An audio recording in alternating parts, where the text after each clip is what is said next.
우리 지금 계속해서 대접의 재앙을 살펴보고 있습니다. 큰 구조의 틀에서 보게 되면 지금까지 살펴보았던 대접의 재앙은 앞에서 다루었던 7인의 재앙과 또 7나팔 재앙과 있어 가지고 마지막 대미를 장식하는 부분이라고 볼 수가 있습니다. 이 이상을 향한 하나님의 심판은 이제 대접의 재앙으로 끝이 날 것입니다. 대접은 뚜껑이 없기 때문에 그냥 쏟아버리면 다 끝나버립니다.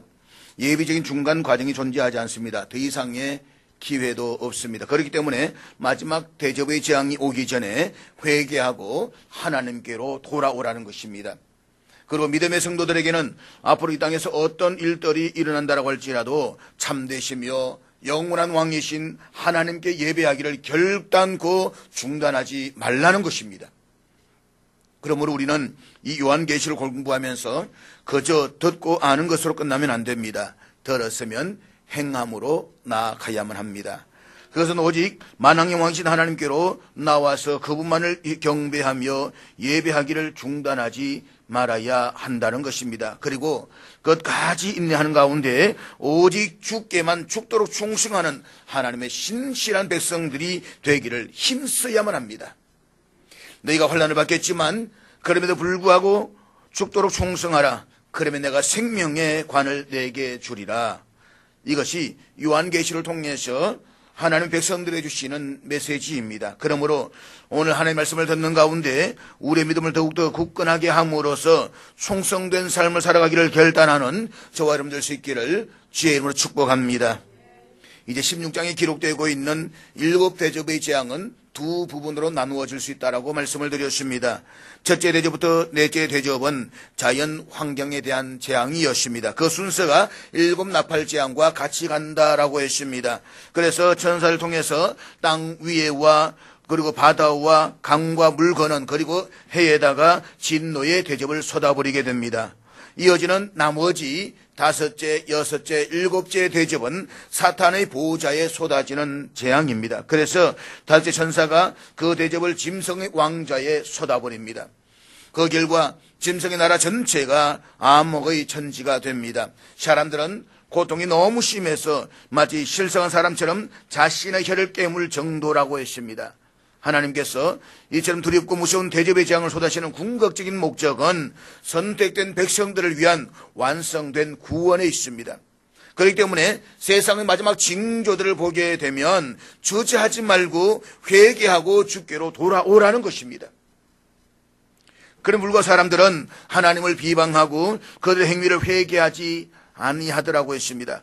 결국 끝까지 회개하기를 거절하는 세상 사람들의 행동은 이제 최종적으로 두 재앙이 쏟아질 수밖에 없는 당위성을 우리에게 보여주고 있는 것입니다. 그래서 하나님께서는 6째 천사를 통해서 6째 대접의 재앙을 쏟으라고 명령을 하십니다. 이제 우리는 이 6째 대접의 재앙을 함께 살펴보려고 합니다. 본문 12절 말씀 우리 한번 같이 보도록 하겠습니다. 12절 다 같이 읽습니다. 시작. 오늘 이 본문에서 볼 수가 있듯이 6째 천사가 하나님의 명령을 받고 큰 강 유브라데에 대접을 쏟았습니다. 그랬더니 강물이 말라버렸다라고 했습니다. 여기서 본문에서 언급되고 있는 큰 강 유브라데는 요한계시록 9장 14절 이하에서 언급되고 있는 내용입니다. 요한계시록 9장 14절 15절 말씀 우리 다 같이 읽도록 하겠습니다. 같이 읽습니다. 자, 나팔 재앙에서 6째 천사가 나팔을 부니까 큰 강 유브라데에 결박되어 있던 악한 천사들이 결박에서 풀려나서 사람들을 3분의 1이나 죽인다라고 했습니다. 그리고 이 처참한 살육에 동문되는 마병되는 2만만인데 그 말들의 머리는 사자머리 같고 입에서는 불과 연기와 유황이 동반된다라고 했습니다. 그런데 오늘 본문에서 6째 대접과 이 6째 나팔 재앙이 동일하게 큰 강 유브라데와 관련한 심판을 언급하고 있지만 그 의미에 있어 가지고는 차이가 있는 것을 볼 수가 있습니다. 그러니까 6째 나팔 재앙의 경우에 큰 강 유브라데는 심판을 수행하는데 악한 천사가 결박되었다가 풀려난 장소로 언급되고 있습니다. 그렇지만 6째 대접의 재앙의 경우에는 큰 강 유브라데는 전쟁을 수행하기 위해서 집결되는 장소로 언급되고 있습니다. 다시 말해서 오늘 본문에서 언급되고 있는 큰 강 유브라데는 사탄의 군대와 하나님의 군대가 격돌하는 종말론지 장소로 소개가 되고 있다는 것입니다. 뿐만 아니라 여섯째 대접의 재앙은 여섯째 나팔의 재앙과는 비교가 되지 않는 전 우주적인 대재앙이 될 것임을 우리에게 보여주고 있습니다.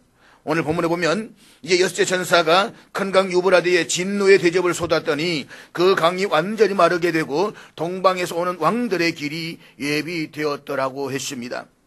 여기서 볼 수 있는 것은 앞선 이 첫째부터 다섯째 대접까지의 재앙과는 그 양상이 전혀 다르다는 것입니다.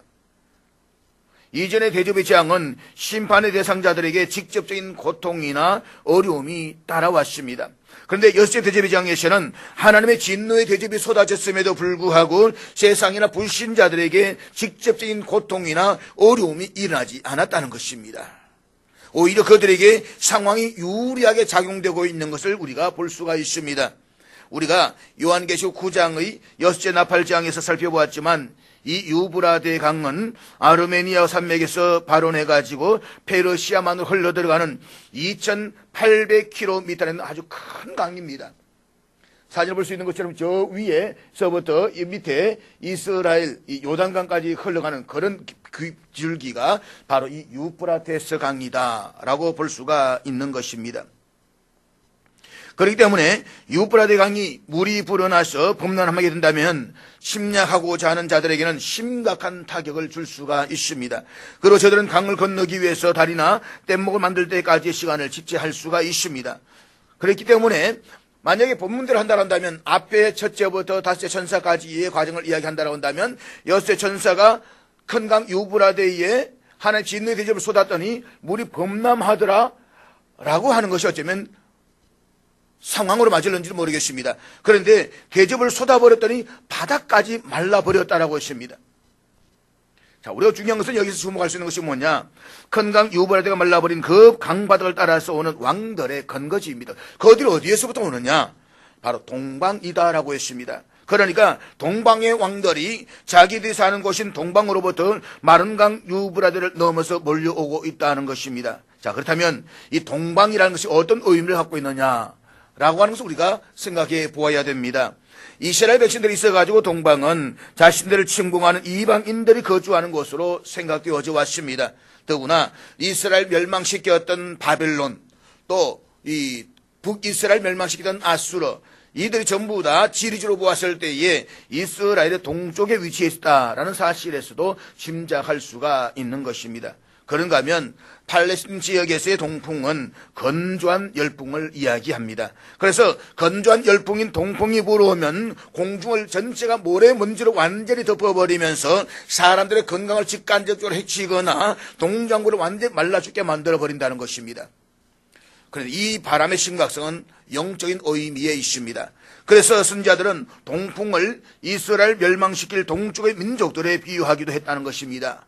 정리를 하면 동쪽에서 오는 왕들이라고 하는 것은 한마디로 말해서 하나님의 나라를 대적하는 세력들입니다. 우리 주님이 재림하시기 전에 역사의 마지막에 동방으로 상징되는 불신 세력들이 하나님 백성들을 향해서 대대적이고 엄청난 전쟁을 벌이게 된다라는 사실을 지금 예언하고 있는 것입니다. 자, 그러면 동방으로부터 오는 왕들의 정체가 무엇인가? 라고 했을 때 우리는 본문 13절 보면 보다 명확하게 알 수가 있습니다. 우리 본문 13절 다 같이 읽도록 하겠습니다. 시작. 자, 여기에서 개구리는 레위기 11장에 보면 부정한 동물로서 분류가 되고 있습니다. 따라서 더러운 새 영을 개구리 모습에 비유하고 있는 것은 그들의 부정함을 묘사하기 위함이다 라고 하는 것을 알 수가 있습니다. 그런데 사도 요한이 환상 중에 보았던 것은 용으로 상징되는 사탄의 입과 짐승으로 상징되는 적그리스도의 입과 거짓 선지자들 입에서 개구리 같은 더러운 영들이 나오더라는 것입니다.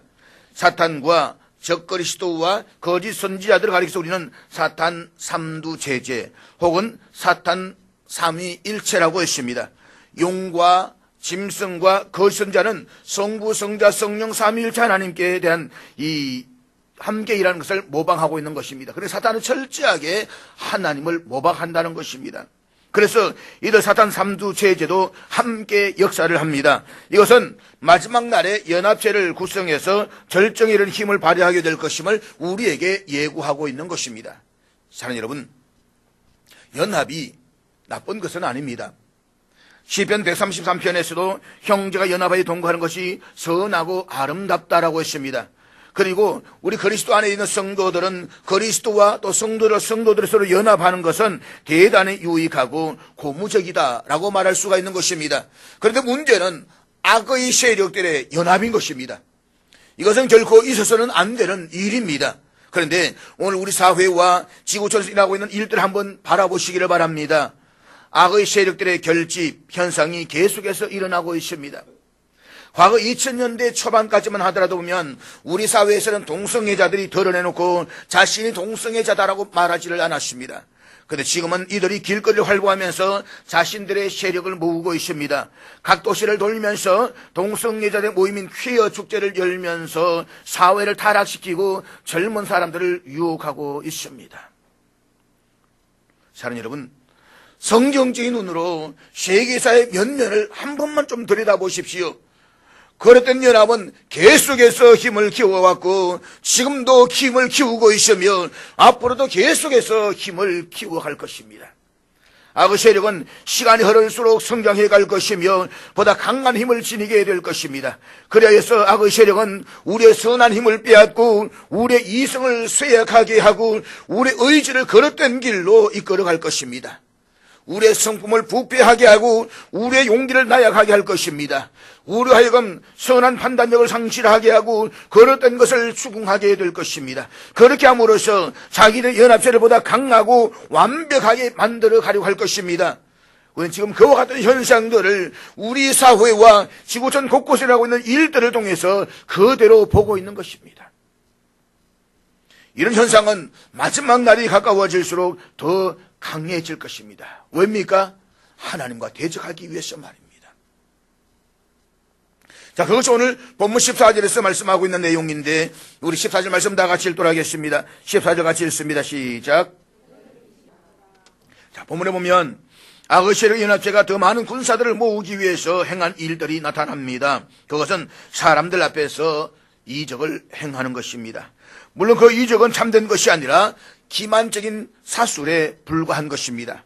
저들은 이렇게 세상의 권세자들을 속여서 그들로 하여금 하나님을 떠나서 자기들 소나귀에 들어오도록 하고 있다는 것입니다. 그래서 하나님 곧 전능하신 이의 큰 날에 있을 전쟁을 준비한다라고 했습니다. 마귀는 압니다. 사탄은 역사의 마지막을 알고 있습니다. 어떻게 될 것인지. 그래서 그 역사의 마지막 날에 자기들 살기 위해 가지고 모든 세력들 다 끌어모은다는 것입니다. 14절 오늘 본문이 우리에게 주는 교훈은 사탄의 세력들도 이적을 행할 수가 있다는 것입니다. 이 사실에서 사도 바울도 데살로니가 후서 2장 9절 10절에서 이렇게 말씀하고 있는데 우리 한번 다 같이 읽도록 하겠습니다. 같이 읽습니다. 시작.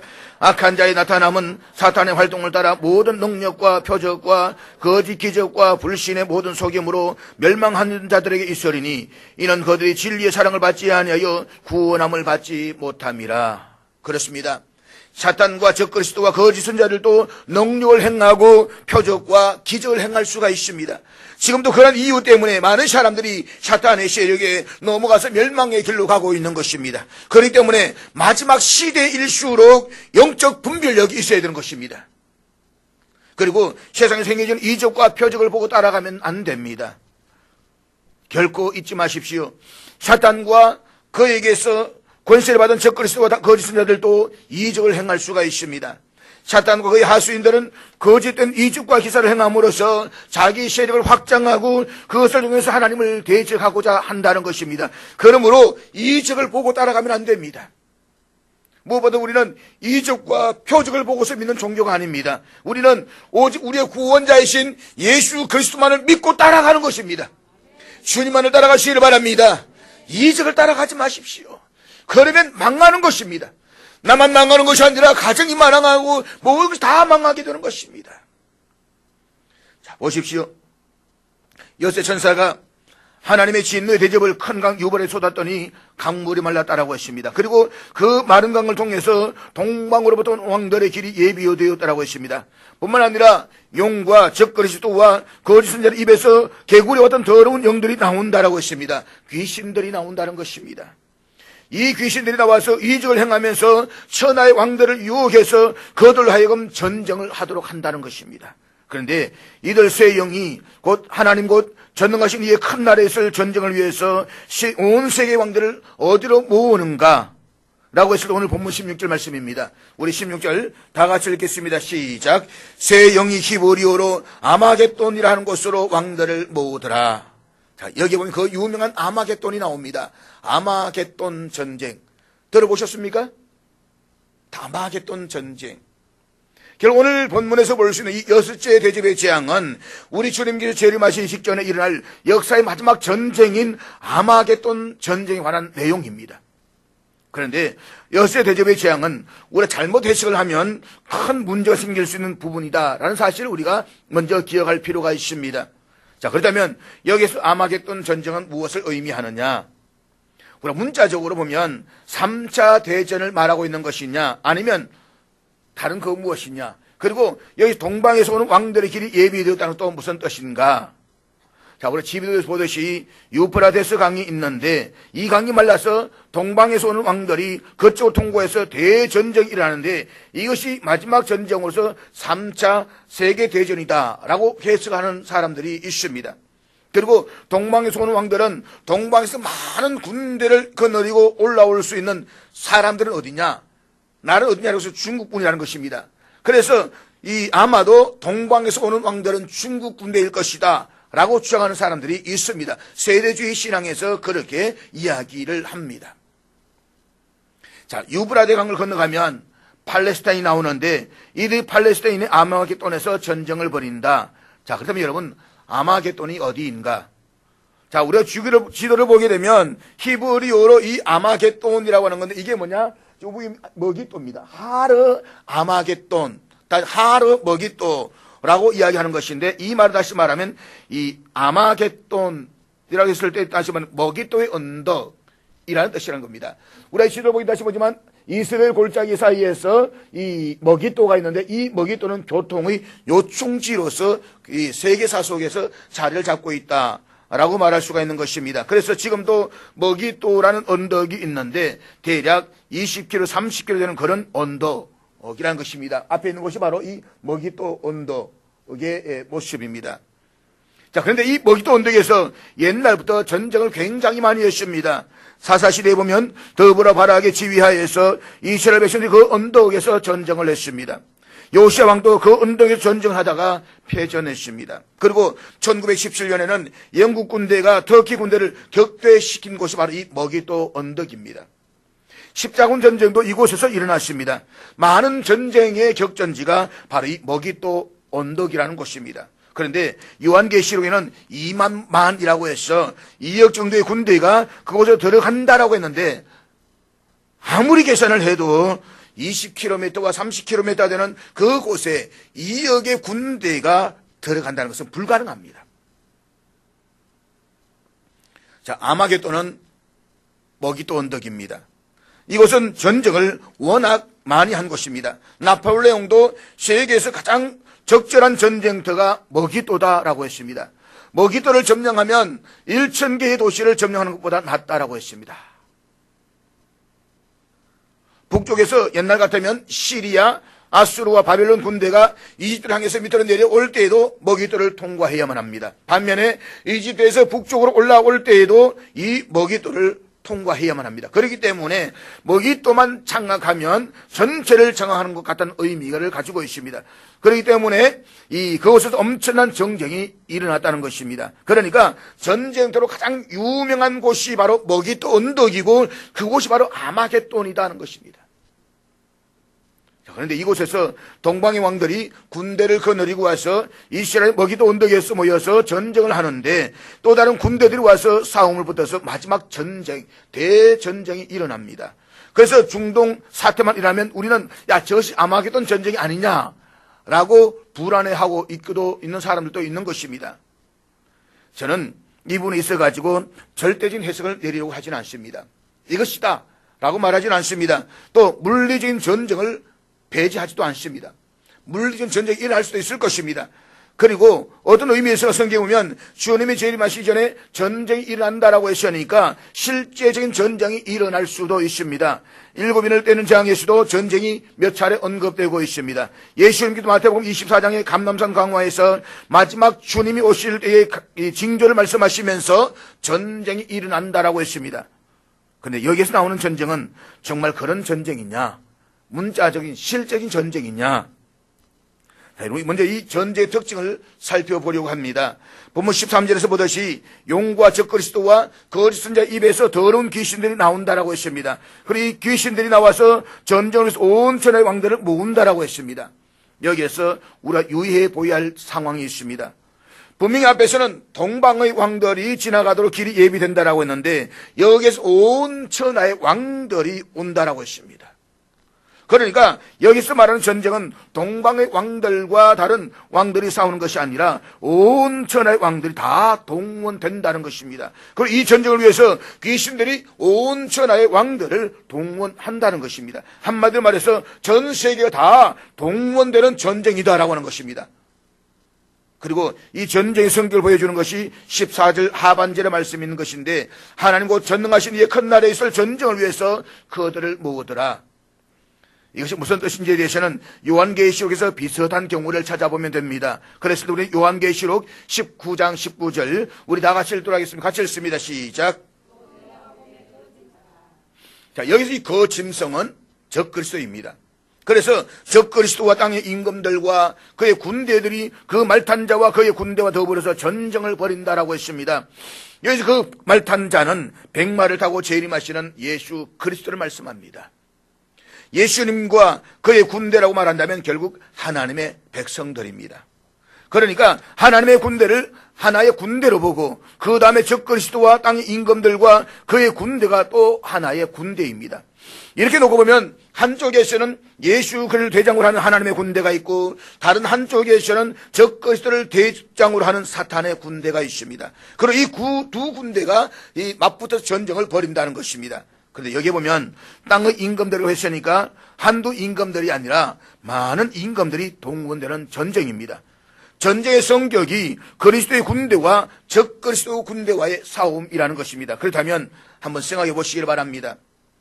여러 가정에서도 예수를 믿는 사람들은 그리스도의 군대에 소속되어져 있을 것이고 믿지 않는 사람들은 적그리스도의 군대에 소속되어져 있을 것입니다. 그러면 한 집안에서 총칼을 들고 싸우는 것입니까? 이 언양에도 예수를 믿는 군대와 적그리스도에 소속된 군대들이 있습니다. 그 군대가 서로 붙어서 총칼을 들고 싸우겠습니까? 그것이 아니라는 것입니다. 이것은 영적 전쟁을 말하고 있는 것입니다. 그리스도의 군대와 적그리스도의 군대 사이에서 영적 전쟁이 붙는다는 것입니다. 예수님의 재림하시기 전에 엿새 대접의 재앙이 보여주는 것은 바로 이 영적 전쟁인 것입니다. 큰 영적 전쟁이 일어난다는 것입니다. 이것은 요한계시록 전체의 구조와도 맞닿고 있다라고 말할 수 있는 것입니다. 요한계시록 전체의 구조는 좀 적그리스도적인 세력이 있고 그것이 마지막에 나타납니다. 지금은 적그리스도에 속한 그룹과 그리스도에 속한 그룹이 함께 같이 가고 있습니다. 이 그룹이 점점 갈등을 겪기 시작을 하는 것입니다. 그래서 마지막 단계에 가면 대충돌이 일어납니다. 이 마지막 단계의 영적인 전쟁이 가장 심각한 전쟁이 될 것입니다. 이 전쟁이 앞으로 일어날 것을 여섯째 대접의 재앙을 통해서 우리들이 지금 미리 보여주고 있는 것입니다. 그러니까 오늘 본문에 나온 마지막에 있을 엄청난 영적인 전쟁을 우리는 아마겟돈 전쟁으로 상징하고 있는 것입니다. 전쟁이 많이 일어나는 곳이니까 전쟁하면 아마겟돈, 머깃도 언덕이라고 하면 끝나는 것입니다. 이 머깃도가 전쟁에서 가장 유명한 곳이니까 그 이름을 상징적으로 사용하면서 온 천하의 하나님의 백성들과 믿지 않는 사람들 사이에서 영적인 대전쟁이 일어날 것이다 라는 것을 지금 말씀하고 있는 것입니다. 사랑하는 여러분, 이 영적 전쟁은 사실 믿는 가족과 믿지 않는 가족들 사이에서 이미 일어나고 있습니다. 어떤 경우에는 아주 거칠게 일어나고 있고 어떤 경우에는 세련되게 일어나기도 하지만 영적인 전쟁이 지금 계속되고 있습니다. 이 전쟁이 주님이 오시기 직전에는 아주 심해져서 절정에 이르게 됩니다. 이런 현상을 여섯째 대접의 제장에서 우리들에게 예언적으로 미리 보여주고 있는 것입니다. 이런 것을 보여주시면서 믿음의 성도들에게 뭐라고 말씀하시는 걸 한번 주목해서 보시기 바랍니다.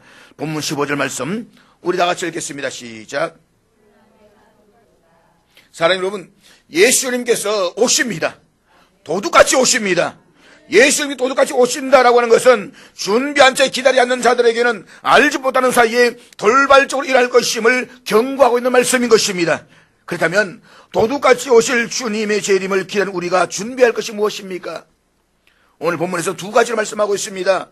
첫째는 깨어 있어야 한다는 것입니다. 깨어 있어라. 예수님이 언제 오시는가에 대한 정확한 날짜에서는 아무도 모릅니다. 주님께서 말씀하지 않았습니다. 아무도 모르기 때문에 우리가 깨어있지 않으면 언제인지 모르게 갑자기 덜이 닥친다는 것입니다. 그래서 늘 깨어있어야만 합니다. 근데 늘 깨어있으라고 하니까 24시간 잠을 자지 않고 깨어있으라 이 말이 아닙니다. 1992년도 다미슨 교회가 일어났을 때에 그들은 깨어있으라고 하니까 밤에 잠을 자지 않았습니다. 왜 안 자지 않으니까 주님 깨어있으라고 했다고. 깨어있으라고 했지 않았냐고. 언제 자느냐? 낮에 자는 겁니다. 참 이렇게 이상하게 해석하는 사람도 있습니다. 깨어있으라 이 말은 영적으로 도덕적으로 깨어있으라는 것입니다. 그래서 우리 성도들에게는 더욱더 영적 각성이 절실하게 요구된다는 것입니다. 사랑하는 여러분, 우리가 해이한 상태에 있으면 안 됩니다. 어리버리한 상태에 있으면 안 됩니다. 무슨 훈련 받을 때만 깨어있는 것이 아니라 평소에 늘 영적으로 깨어있어야만 합니다. 정신을 바짝 차려야만 합니다. 평소에 정신을 다 풀어놓고 사는 사람들, 그저 마음대로 죄를 짓고 살면서 나는 하나님의 백성으로 선택을 받았다 라고 하는 사람들, 그렇게 착각하면 곤란합니다. 정말 하나님의 백성들이라고 한다면 그렇게 살지 않습니다. 정말 내가 구원받은 자라고 말한다면 그렇게 회의하게 살지 않습니다. 살면서 괴로워합니다. 그리고 그 자리로 다시 돌아서는 것입니다. 그러므로 깨어있기를 바랍니다. 영적으로 도덕적으로 깨어있기를 바랍니다. 둘째로 자기 옷을 지켜 부끄러움을 드러내지 않아야 한다는 말씀입니다. 이것은 영적, 육적인 부끄러움을 말합니다.